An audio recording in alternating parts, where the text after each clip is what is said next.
Hello everyone, how are you all? कैसे हैं आप सब? वैदिक शिक्षा के इस लेक्चर सीरीज में मैं आपको इंडियन पीनल कोड के कुछ जटिल प्रश्नों को सरल भाषा में समझाने की कोशिश कर रहा हूं। एक क्वेश्चन किसी ने पूछा है, बहुत आसान सा प्रश्न है लेकिन टेक्निकली बहुत टफ हो जाता है। क्वेश्चन ये है कि 5 लोग रास्ते में किसी महिला को रोकते हैं और रोकने के बाद उस महिला का चेन छीन लेते हैं, करार उसके पास रहने देते हैं, सिर्फ चेन, गोल्ड की जो चेन होती है, सोने की जंजीर गले में पहनी है महिला ने, वो छीन लेते हैं।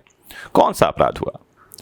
तो अगर आपने न्यूज़पेपर कहीं पढ़ा तो न्यूज़पेपर में लिखा हुआ मिलेगा कि 5 लोगों ने सरेराह महिला को लूटा, या आम बोलचाल में इसे चैन स्नैचिंग का अपराध कहते हैं। लेकिन आईपीसी में कौन सा अपराध हुआ? This is the question. तो अगर आप भी ये समझ रहे हैं कि ये लूट हो गई है तो शायद आप थोड़ा सा सही भी समझ रहे हैं, थोड़ा गलत भी समझ रहे हैं। कहां सही कहां गलत है मैं आपको समझाता हूं, लेकिन एक क्वेश्चन मैं और ले लेता हूं। 4 लोग बैंक में घुसते हैं आधी रात को ताला तोड़कर। कितने लोग हैं? 4। बैंक में घुसे आधी रात को ताला तोड़कर और बैंक से 2 करोड़ रुपए निकाल ले गए। कौन सा ऑफेंस हुआ? तो भैया अगले दिन पेपर में छपेगा, लिखा हुआ ये होगा कि 4 लोगों ने आधी रात को फला बैंक में डाका डाला, डकैती हुई। तो is it the offence of dacoity? No, डकैती का अपराध नहीं है ये। तो क्या ये लूट हुआ? नहीं, रॉबरी भी नहीं है ये। तो कौन सा ऑफेंस हो गया भैया? तो बहुत एसेंशियल एलिमेंट्स हैं जो आप समझेंगे तो आप आंसर तक पहुंच पाएंगे। तो न्यूज़पेपर में क्या लिख रहा है उससे हम लॉ नहीं समझते हैं ना। हम लॉ किससे समझते हैं? लॉ की किताबों से, या लॉ के जानकारों से, या सुप्रीम कोर्ट के जजमेंट से। तो सबसे पहली बात तो यह है कि चोरी का एलिमेंट क्या है? चोरी का एलिमेंट है किसी की संपत्ति को हटाना, मूवेबल प्रॉपर्टी को मूव करना, और वो भी डिसऑनेस्ट इंटेंशन के साथ। तो कोई आदमी किसी की संपत्ति को हटाता है, लेकिन जैसे ही उस प्रॉपर्टी को हटाने के लिए फोर्स का यूज किया जाता है, थ्रेट का यूज किया जाता है, रॉन्गफुल रेस्ट्रेंट का यूज किया जाता है, तो यही थेफ्ट, रॉबरी हो जाती है। ध्यान से समझिए, सेक्शन 390 में 378 की चोरी, 390 में रॉबरी हो जाएगी।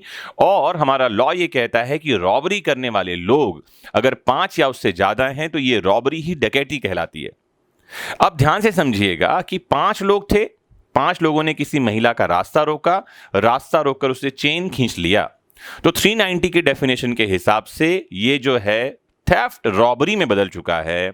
और ठीक उसके आगे 5 लोग थे तो ये रॉबरी ही डेकोइटी में बदल गई है। बात समझ में आ रही है आपको? तो इन 5 लोगों ने रास्ता रोक करके महिला का चेन खींचा, तो ये डकैती है। कौन सा अपराध हो गया? डकैती का, डेकोइटी हो गई। अब जो बैंक में गए थे 4 लोग, तो पहले मैंने कहा कि डेकोइटी नहीं है, क्योंकि डेकोइटी के लिए कितने चाहिए? 5 लोग। 4 लोग थे तो डेकोइटी वैसे ही नहीं है। दूसरा, उन्होंने किया क्या? बैंक का ताला तोड़कर बैंक में घुस गए। किसी को डराया धमकाया क्या? थ्रेटनिंग किया क्या? नहीं, एलिमेंट ही नहीं है हमारे पास में। कोई फोर्स का यूज किया क्या? हमारे पास एलिमेंट ही नहीं है, क्योंकि वहां कोई और आदमी था ऐसा हमने इलस्ट्रेशन में, क्वेश्चन में पढ़ा ही नहीं। ताला तोड़े, घुसे, घुस करके सामान निकाल लाए। तो ये सिंपल थेफ्ट का ऑफेंस है, चोरी का अपराध है। कौन सा अपराध हुआ? चोरी का। तो 5 लोगों ने महिला के साथ क्या करी? डेकोइटी, डकैती का अपराध। और 4 लोगों ने बैंक में क्या किया? थेफ्ट, चोरी का अपराध। उम्मीद करता हूं आपको बातें ठीक ठीक समझ में आ रही हैं। मैं बहुत कम शब्दों में बहुत जटिल बातों को समझाना चाह रहा हूं। तो मैंने जो भी आपको समझाया, इसको समझने के लिए एक बार आप इंडियन पीनल कोड ओपन करें, सेक्शन 378 पढ़ें, सेक्शन 379 पढ़ें, 380, 381, 382, ये 4 सेक्शंस पढ़ें। यहां आपको क्लियर होगा चोरी और उसके जो क्वांटम जो है ऑफेंस का बढ़ता चला जाता है किस तरह से। 379 में कम सजा मिलेगी, 380 में ज्यादा मिलेगी, 381 में और ज्यादा है, 382 में और ज्यादा हो जाएगी। तो ये थेफ्ट के अलग अलग फॉर्म हो जाएंगे। लेकिन ये डेकोइटी कब हो जाएगी, रॉबरी कब हो जाएगी, इसको जानने के लिए आप 390 और 391 पढ़ें। अगर आपने इन सेक्शंस को पढ़ लिया तो मेरे आंसर्स आपको बहुत ठीक से समझ में आ जाएंगे।